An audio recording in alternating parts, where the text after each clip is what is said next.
యేసు ప్రభు శిష్యులు యేసు ప్రభువును వెంబడించి శిష్యులయ్యారు, శిష్యులుగా కొనసాగారు.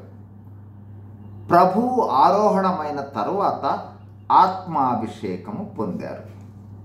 అయితే అపోస్తుల కార్యములు 11వ అధ్యాయము 26వ వచనంలో మనము గమనించవలసినది, మొట్టమొదట అంతియొకయలో శిష్యులు క్రైస్తవులనబడిరి. ఈ వాక్యం సెలవిచ్చేది శిష్యులు క్రీస్తు రూపములోనికి వచ్చారు అని, తమ సొంత రూపాన్ని కోల్పోయారని. మరో విధంగా శిష్యులను చూస్తే అందరూ క్రీస్తులాగా ఉన్నారని గమనించాలి. క్రైస్తవులు అంటే క్రీస్తును లోకమునకు చూపించువారు. లోకము క్రీస్తును క్రైస్తవులలో చూడాలి.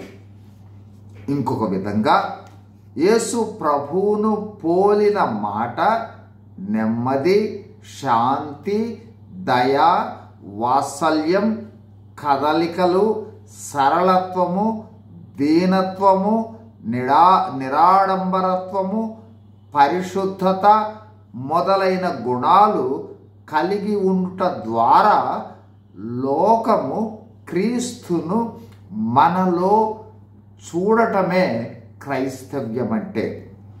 వీటిని మనము చూపాలంటే మనము మన సొంత రూపాన్ని కోల్పోవాలి. సొంత స్వభావాన్ని, సొంత మాటలు, గుణగణాలను కోల్పోవాలి. ఈ అనుభవంలోనికి క్రైస్తవులమైన మనము రావాలంటే అనుదినము ఆత్మతో నింపబడి అభిషేకములో ఉండి సరిచేసుకుంటూ ప్రభువును మన ద్వారా చూపించాలనే ఆశ కలిగి దేవుని సహాయము కోరితే దేవుడు సహాయం చేస్తాడు. God bless you. Thank you.